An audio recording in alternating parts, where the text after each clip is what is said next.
Good evening, board members. Good evening, audience members. I had promised when we approved the district goals for the 2018-19 school year that toward the beginning of February, the board would receive a progress update on where we are at with those district goals, and it's my pleasure to report out on that this evening. Just as a reminder, our district goals really stem from our 3 strategic planning goals. In short version, our 3 strategic planning goals speak to student achievement and academic opportunities. They speak to social and emotional growth and advocacy, and they speak to adult learning and professional development. Under the umbrella of strategic planning, goal number 1, I've bulleted out the objectives that we set out for ourselves at the beginning of the school year, and this is an update of where we are at so far. In the area of district curriculum renewal plans, we have a number of committees ongoing this year. In the area of language arts, we have in our middle schools, reading and writing workshop being piloted. 1 teacher at 6th grade, 1 teacher at 7th grade, 1 teacher in 8th grade in both of our middle schools. That's going extremely well. Those teachers have gorgeous classrooms and they're working incredibly hard to apply that training. We are aiming to fully implement reading writing workshop in grades 6, 7, and 8 next year. With social studies, we have 2 new courses proposed for the 2019-20 school year, including AP Human Geography and a Holocaust Genocide Studies elective. In world language, we have set a goal for ourselves that beginning in September, rather than having a semester only of world language study in 6th grade, that our 6th graders would begin at middle school with a full year of either Spanish or Italian or French, and we are still committed and on track to be doing that. Additionally, Mrs. Santana, our supervisor in that area, put a survey out to parents and students to help us identify whether there is interest in a potential 4th language opportunity. We would not look to implement that for September, but we certainly would begin the work next year of looking to see if we would be able to sustain that in a schedule and what that additional language might be. In the area of mathematics at the elementary level, this year we added an additional resource called Reflex Math. This is an online software program. Essentially, it's to help students build fast fact math fluency. As I've been moving through the elementary schools throughout the fall and winter, I see teachers using this as a station. So as students are finishing their work or moving through some math centers, Reflex Math is one of those stations. Additionally, we're working to bring an advanced 5th grade math program into 5th grade starting in September. And this will be an opportunity to really identify students that are ready for more rigorous math, a faster paced math program, and we would be offering that in 5th grade. In the area of music, we are excited to be committed to beginning a strings program, beginning with 3rd graders only, and then growing it year by year by year. So we would not look to see any sort of a middle school strings program or orchestra for probably 3 years out. But I'm working right now with some music shops in town, and we'll be inviting our 2nd grade families to an evening later in March where students might come and try out instruments and learn about what the rental would look like, and that would be in place for September. Other proposed courses that are recommended for the coming school year in the area of English. We have 2 electives at the high school, a literature and film elective, and superheroes and modern mythology. In the area of social studies, these are the 2 courses I've mentioned previously. In industrial arts, a home technology systems and a repair class. In the area of food sciences, a new elective course called Nutrition for an Active Lifestyle. In mathematics, AP Calculus AB is not necessarily a new course. It's just renamed more carefully to align with the AP course, AP exam that those students typically take at the end of that class. For visual and performing arts, we've had students often ask for a second subsequent version of digital photography, and so we would be putting in a full year elective of digital photography too. Additionally, there's interest in an art history AP class being offered through the art department at both high schools. And then finally, in the area of world languages, I'm excited about this. The idea first came from some of the IPPL students who presented different projects last year. And there were a group of girls who talked about the importance of American Sign Language and wouldn't it be great if we could teach that. And I did a little bit more research on that, and we'll be offering that as a semester elective class at the high school level next year. It does not accrue toward the world language requirement for graduation. But when I talked through the student panels that I meet with every month at the high school, there was a lot of interest from students about that, particularly students who thought that they might enter the field of education or elementary education, that would be really useful for them to use with students.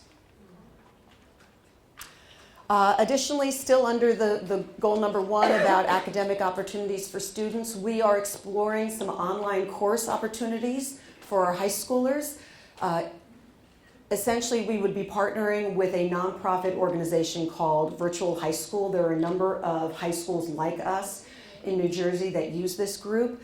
We would, through district costs, purchase a bank of about 40 seats, and then students would apply through their guidance office and indicate the course or courses, first or second choice, that they're interested in, and then that would be a course that they would take entirely online through their own time. Not only does this give students an opportunity to take really any course that's not offered at either of our high schools, but as more and more of our undergrad and graduate opportunities become either blended learning or online, it's a nice opportunity for students to begin to navigate that kind of online study work while they're still working with teachers and media center folks who can assist them through that work. We have a number of teachers in our high school classes that are implementing a Genius Hour, which is really an opportunity for students to explore projects of their own interest and their own passion. I watched several projects last year at the Hills, and students were creating their own films. They were teaching themselves to knit and crochet. One student interviewed his grandparents and came back with the family history and shared that out. So it's really an opportunity for what many companies do, where they allow their employees to pursue areas of interest. This is the same thing through the guidance of our high school teachers. This year, in all of our grade 5 classes at all elementary schools, we have semi-departmentalized the instruction. So in our elementary schools where there are 3 sections of a 5th grade, all of those teachers are teaching language arts, and then one teacher is also teaching math, one teacher is also teaching science, one teacher is also teaching social studies.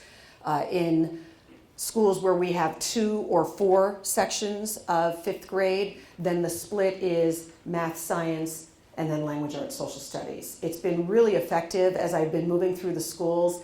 The teachers have just more time to plan as a 5th grade, as 4th grade, frankly, or 3rd even, but the higher you go up in grade levels, the content just gets so much more rigorous and so much more substantial.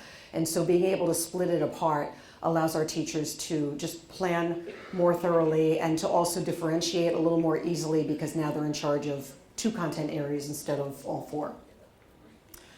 And then finally, with STEM opportunities at our grade levels, we are in the process of rolling out new inquiry-based science in grades K through 5. We are reviewing middle school electives for some new STEM and technology work there. We're in the process of researching something called a STEM pathway. This would not be in place for September, but we would look to bring it in probably September of 2020, which would allow for a special diploma endorsement for our graduating seniors, provided they take a certain number of credits within the math, science, technology field. There's a new robotics team at the Hills. The Shipwrecked team has been competing, and they presented with our board members a few months ago.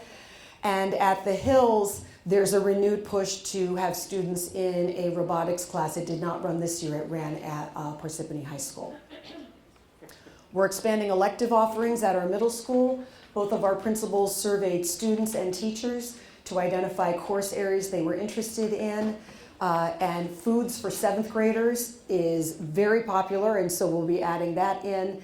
And then also a course called Sports and Literature as an elective at the middle school.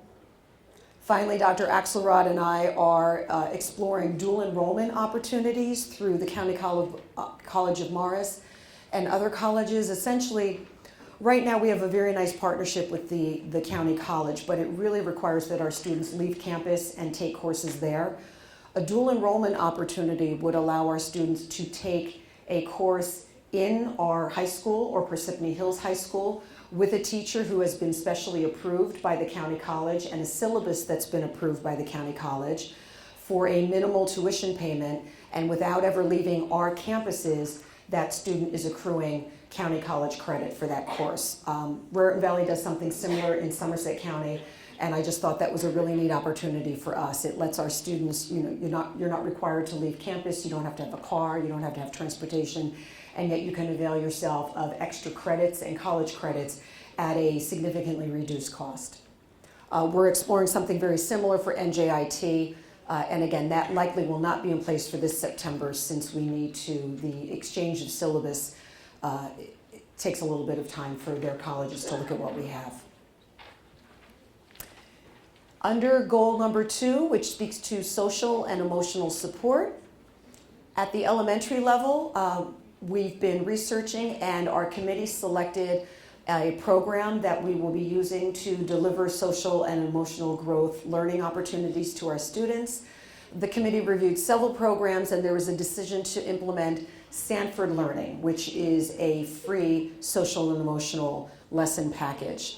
We began training in December, and we have at least 2 guidance counselors and or teachers at each of our elementary schools that are beginning to roll those lessons out. We will do a call for committee members later in the spring so that we can also research and explore a similar program that would be appropriate for middle and high schoolers. We are establishing opportunities to assist our parents and families with their own children's social well-being and emotional well-being. My book study for the Crazy Stressed book will begin shortly, and we have 2 different evening sessions with about a dozen parents and board members signed up for that. Our ESL teachers have been leading open houses for families and are running tutorial sessions and English learning sessions for parents in the evenings, and those have been extremely well attended.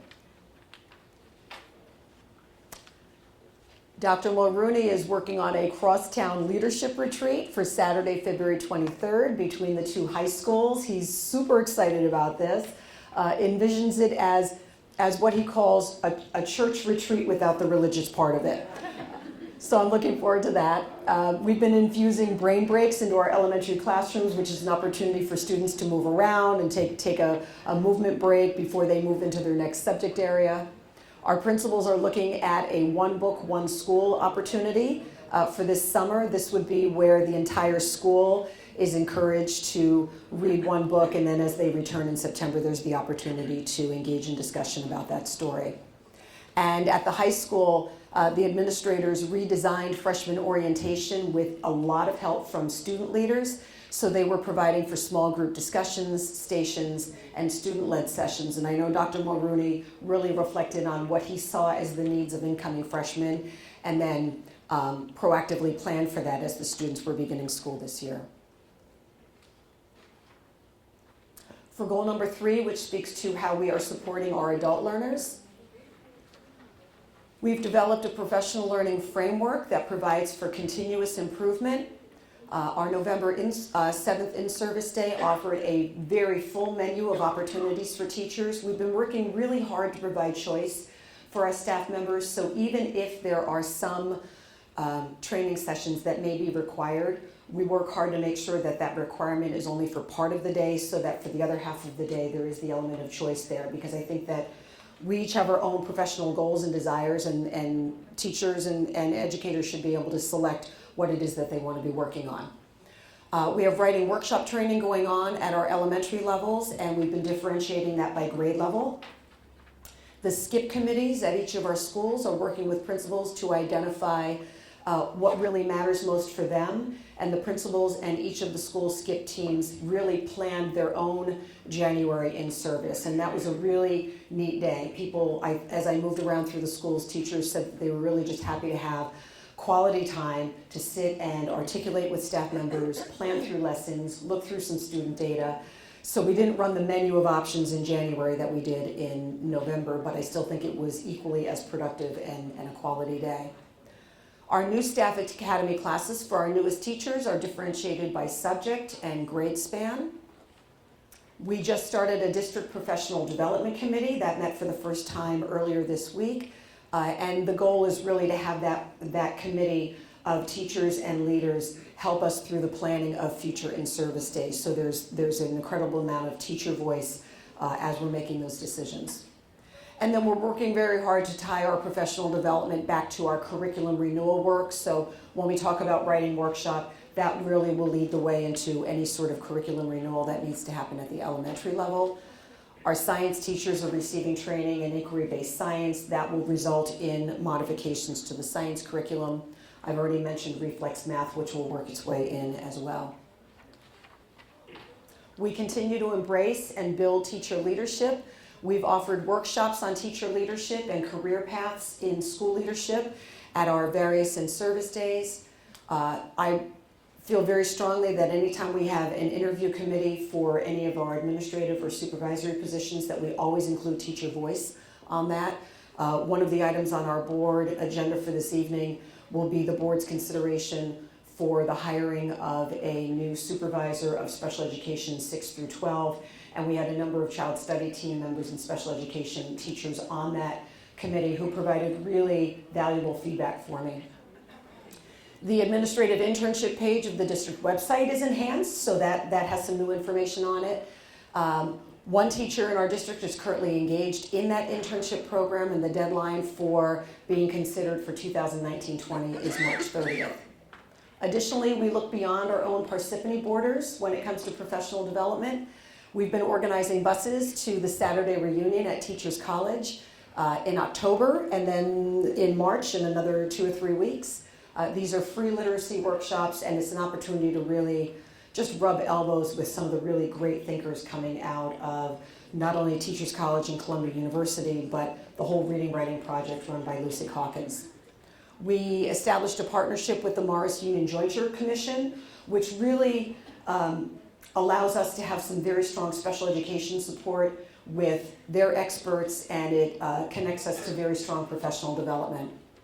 And finally, we've had teachers attend a Paramus Institute and the Teachers College Summer Institute to support our continued work in reading and writing instruction. Board members, what you can expect next is that as we move toward the end of June and our last June meeting, you'll have a completion report on our district goals. So you'll see where we have finished the year with what we said we were going to set out to do. This is our group that was at Teachers College.